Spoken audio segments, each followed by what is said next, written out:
If you've recently been diagnosed with a meniscus tear in your knee, you may be wondering if surgery is your only option. And the good news is that it's very likely that you may be able to avoid surgery with the right approach. In this video, I'll share some simple but effective exercises to help reduce knee pain, improve function, and hopefully help you avoid surgery. Now, before we get into the exercises, it first helps to understand what the menisci are and their function when they're in their normal state.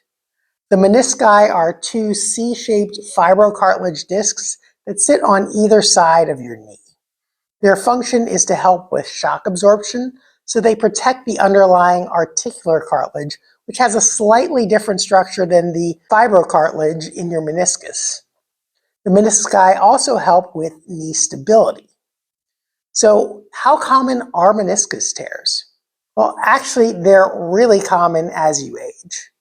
In one MRI study of 230 knees in 115 people with an average age of 44 years old, a whopping 97% of them had some sort of abnormality on their MRI. These are people without any pain, and almost all of them had something that was abnormal. Now, nearly 30% of people had meniscus tears. And so meniscus tears are also quite common, particularly after the age of about 40 to 44. So the older you get, the more likely it is that you can have an asymptomatic meniscus tear. And if you happen to have knee pain and happen to get an MRI, there's a natural assumption to assume that that meniscus tear is causing the knee pain. And it might be, and there are cases where people do need surgery for a meniscus tear. But in many cases, people just happen to have a meniscus tear and their pain can be coming from something else altogether. Now, what about treatment for meniscus tears? There are studies that have studied surgery versus physical therapy and surgery versus sham surgery or fake surgery and physical therapy. And they've found that the results aren't all that remarkably different at 6 months, 12 months, and 24 months. There is a slight tendency for surgery to have a little bit better outcomes when it comes to pain, but usually function and quality of life are pretty similar regardless of whether or not you have surgery.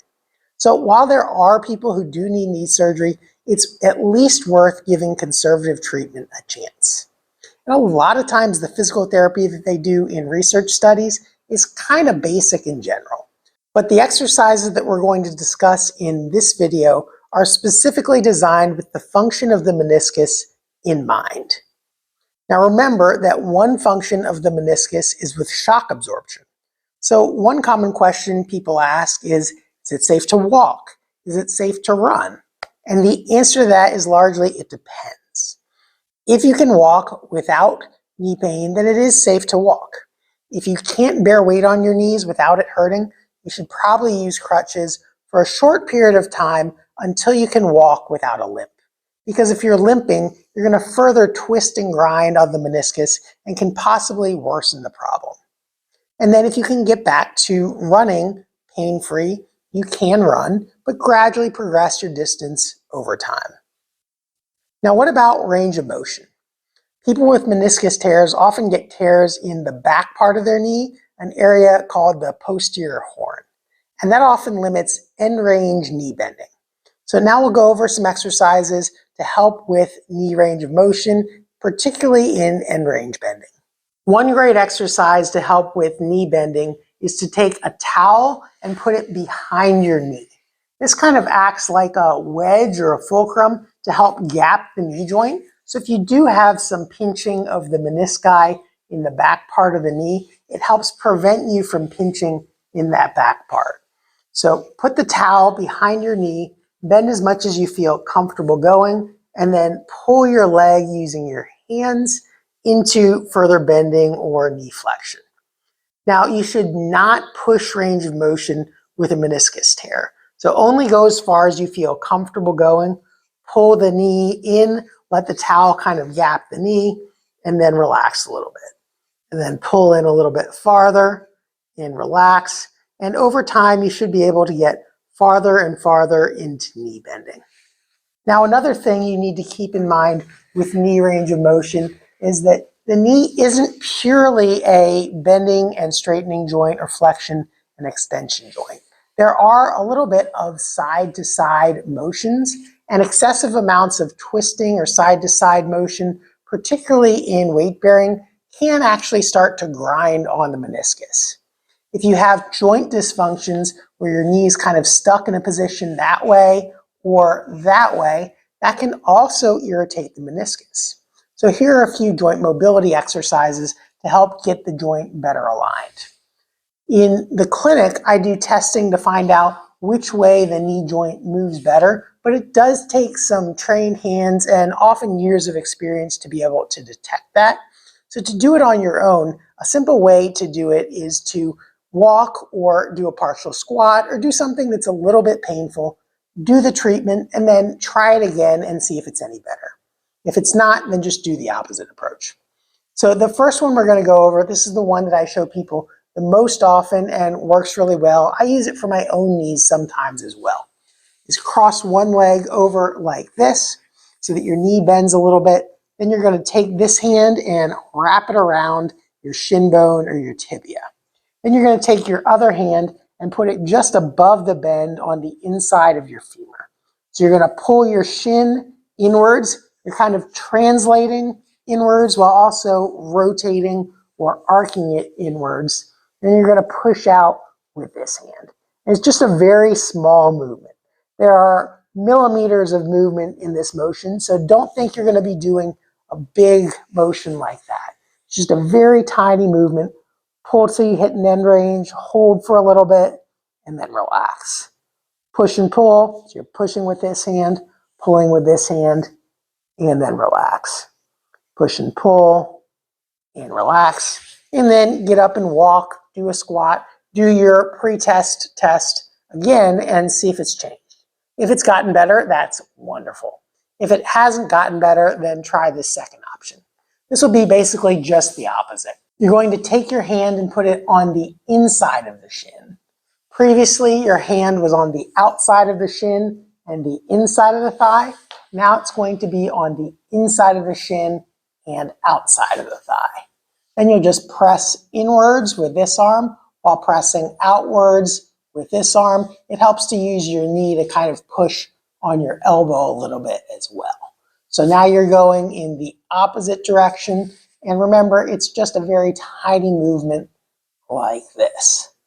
This glides the joint between the thigh and the shin and helps get it moving a little bit better. And just oscillate back and forth like that. And then again, do your pre-test and find out if it's any better. So those are the joint mobility exercises. Next, remember that your menisci are responsible for stability in your knee. For that reason, doing quadricep exercises like knee extensions or hamstring exercises like knee flexion, although they're common in physical therapy, don't significantly help with your knee stability. In fact, the more you strengthen your quadriceps and strengthen your hamstrings, which cross the knee joint, the more that actually kind of compresses the knee joint together. What actually gives you the stability in your knee joint is the strength in your hip. Your hip muscles control where your knee is in space. And so one great stability exercise is just to practice loading your weight over one leg and then standing on one leg like that. If you have to touch down on something for balance, that's perfectly okay. And keep in mind that if it's too painful just to put weight down on your leg, then you probably don't want to do this exercise just yet and should probably use crutches until you can bear weight on one leg without pain. But once you can bear weight, practice standing there and holding your knee in a steady position where it's not wobbling from side to side. Once you can do that, you can move on to some bending exercises under weight bearing. Doing deep squats where you go all the way down into a deep squat can start to pinch on the back parts of the meniscus. So initially you want to start with just shallower versions of squats. You want to make sure that you are keeping your hips, knees, and toes in alignment, so you don't want to let your knees buckle inwards like that as you do a squat. Think about turning out just slightly, then sit back towards your heels and just go through the part of the range of motion that you can comfortably, whether it's this far or whether it's just that far. Start with what you can do. The more you kind of sit back on your heels, the more that strengthens your glute muscles. The more you're on your toes, the more stress that'll put on your quadriceps and ultimately on your knees. So kind of sit back into the squat, drive your heels down into the floor, and progress deeper over time as you're able. Now, eventually, if you want to get back to walking longer distances or running, you do need to get back to single leg stability and bending and straightening under load. To do that, you can just go to a single leg balance and then adding a little mini squat into it. This again doesn't need to be very deep. We don't go through a huge arc of motion when we're walking and running.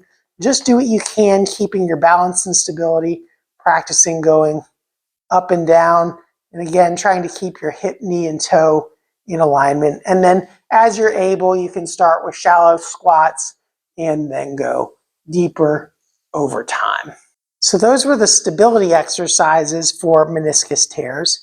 But ultimately, you do need blood flow to get to your knee to help out with healing. Using an exercise bike or other type of non-weight bearing exercise is great initially, but eventually you want to get back to walking or eventually running if that's a goal for you. And in order to walk without further injuring your knee, you need to make sure that you're not overpronating or causing excessive twisting at your knee. To learn how to walk with proper knee mechanics to avoid further injury, check out this video over here. But before you go, if you found this video helpful, make sure to give it a like and subscribe to our channel so you can get notified of our future videos. Thanks for watching, and I'll see you in the next video.